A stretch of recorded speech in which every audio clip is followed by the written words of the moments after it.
Namaskar, I am Limesh Parekh. For any sales manager or sales leader, or for a small business owner for that matter, it's always a challenge to decide what they need to measure to make sure that they reach their sales goals, right? And so it's always confusing. So I have created this video to share with you the ideas that we firmly believe in, and these are the proven ideas that have worked. So measure what matters, 9 sales metrics to track your sales team performance. So let's go ahead and understand this. So first things first, 90% of the sales managers or business owners only measure targets versus achieved or funnel or sales report. Fundamentally, they manage or they see on a regular basis funnel reports or anything related to business results. So I am just sharing with you these ideas that you should avoid these mistakes. Correct data is more important than comprehensive and complex reports. So don't get yourself confused and entangled in those very complex, colorful graphs and charts. First, make sure that data is correct. If data is not correct, then any kind of report is useless.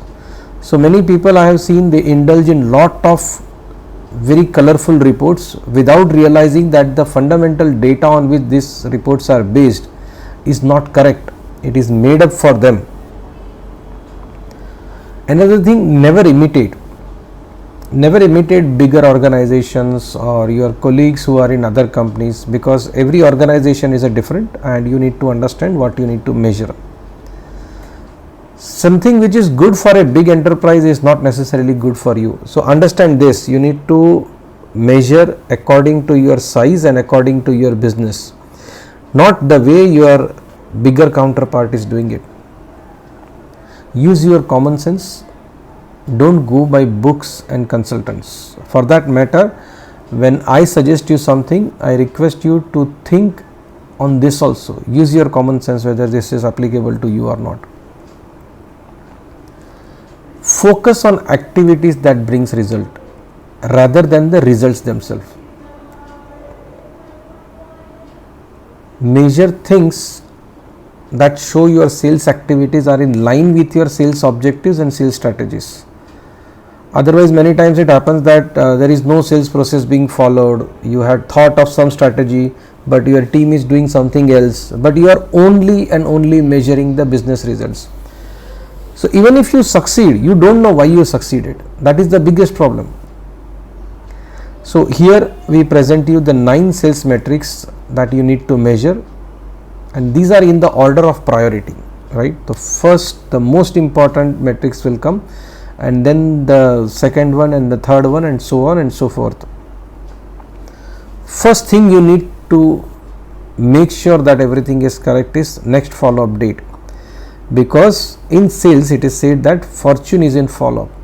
If your sales team is missing follow-up, they might miss the sale. A research says that 78% of sales is lost due to lack of proper follow-up. So once you make sure that your team is following up perfectly, you can be sure that everything is fine. So there are 2 factors to it. First is the timely follow-up, and second is the content of the follow-up. If you see that your team is doing follow-up in time, you can at least understand that 50% of the things are going correct. First half of the factor is correct. Second half, for that you will have to understand other reports also. And regular follow-up or the timely follow-up is the basic hygiene. If this is not correct, this is not done, this is not followed, then everything else is going to be false. Then monitor or measure the sales stage or status of the leads and opportunities. So here you can determine where you need to intervene, where your intervention is required. You can also understand the quality of work, the way your team is performing. Let's say example, if you understand how much time an inquiry should be in a new assigned stage, or how much time is spent on each stage of the inquiry. Expected close date for the deals, Now most people are confused and they will say customer का क्या है, वो जब order देगा तब देगा, हमारे हाथ में कुछ नहीं है. It's not like that. Every salesperson always has a gut feeling when this order might close. So his gut feeling is to be captured here, right? So capture expected close date in deal in your CRM. This will help you to get a reliable forecast, the maximum possible accurate forecast. So target is something else, forecast is something else, right? You can also monitor the number of times this expected close date has changed, and this will tell you a lot of insights into the way your sales team is working. Second important thing, which is very common and very similar to the previous one, is expected deal amount.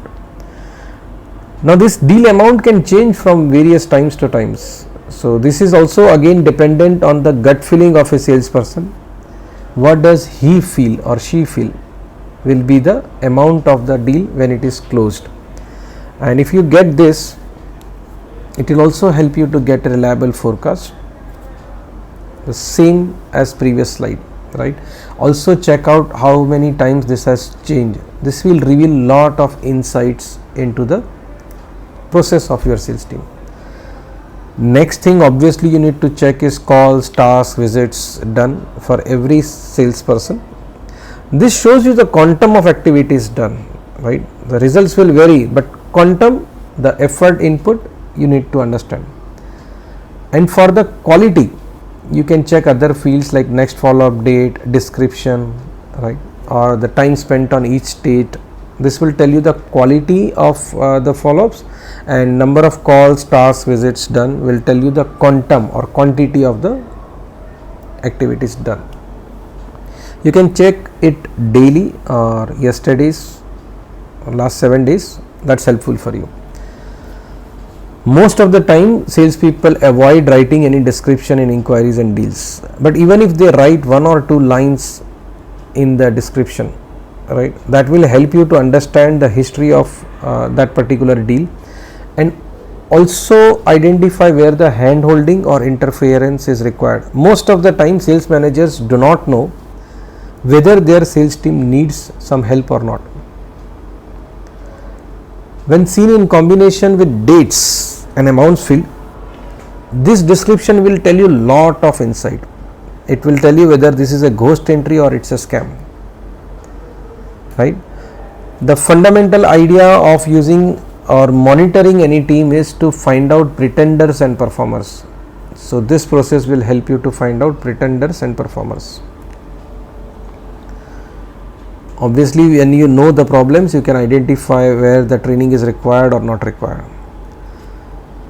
Proper contact details of the people. We have seen many customers use CRM where they input deals, but they don't input details of the contact person who is involved in that deal, right? So it is easy to put those ghost entries. So make sure that you have proper contact details. So it has 2 advantages. First, it will help you to build a proper database which can be used for cross selling and upselling, because these are the people with whom you actually do business. Because remarketing of course is very ignored component. Most of the time people think that they have to go and hunt for the new customers. Why do we forget our old customers? Why do we forget the people with whom we have already done the business? One of the reasons is that we do not have contact details of the people with whom we have done business. So if you have proper details, you can utilize that.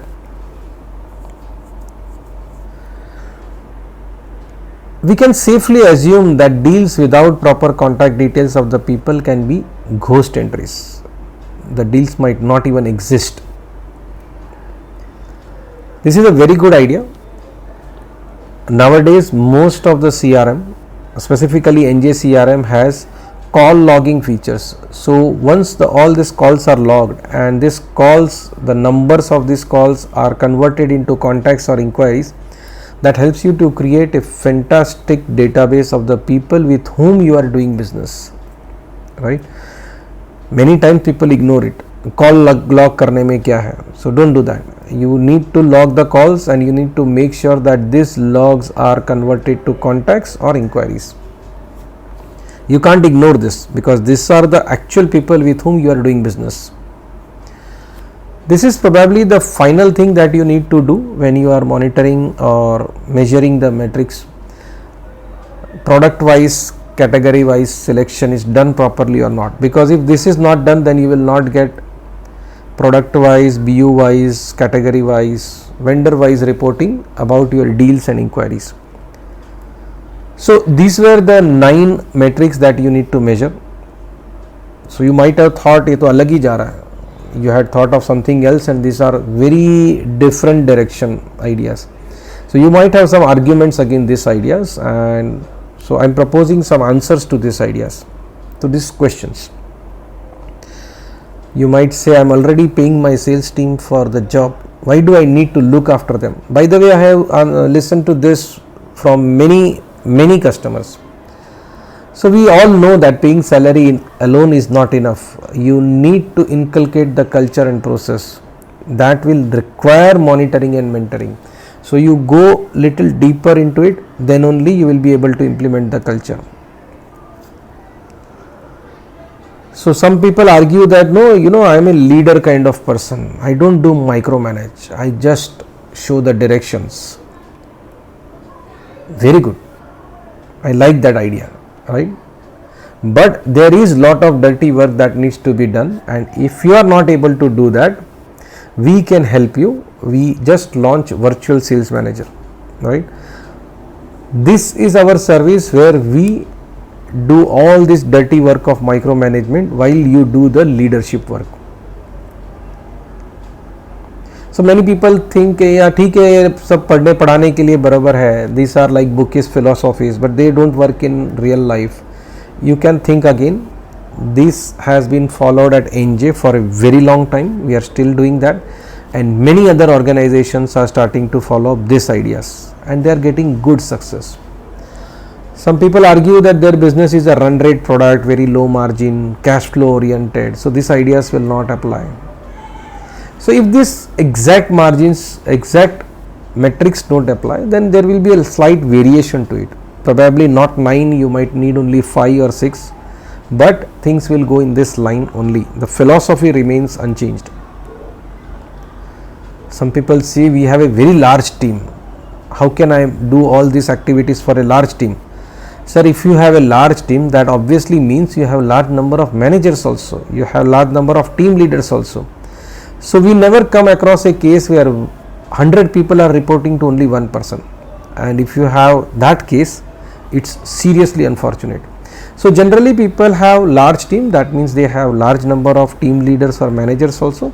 So essentially every team is a small team, right? One team leader plus his team members. So it's a small team. It can be managed, and these concepts can be applied, easily applied. I have seen people tell this, that I don't have time to look after my sales team. I have a lot of other work to do. भगवान आपका भला करेगा. We have just launched a new service for you called Virtual Sales Manager. In that, we will look after your sales team. We will look after the discipline of your sales team while you do the important work and while you lead the organization. This we have seen, margins are low, cannot afford all these ideas. ये सब अमीरों के चोचले हैं, हम नहीं कर सकते.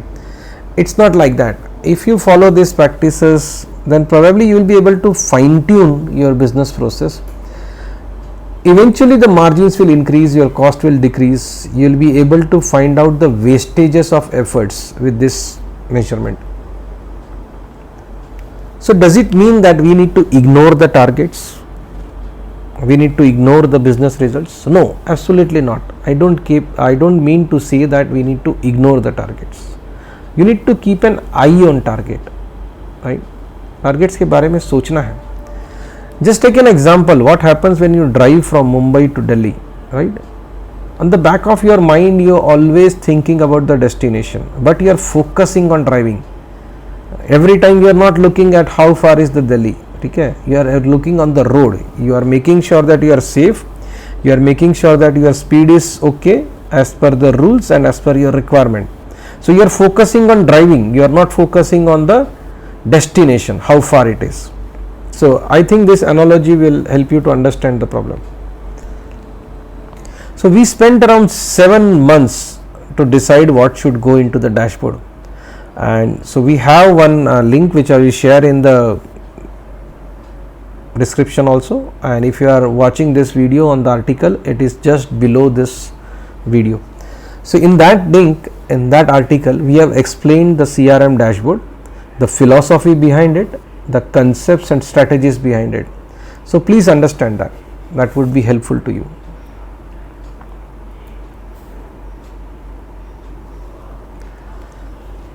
Thank you very much for watching this video, and yes, I would be seriously interested to know what you measure, which sales metrics do you measure regularly, and what is your observation, feedback, suggestions on whatever was shared in this video. Thank you very much. See you soon.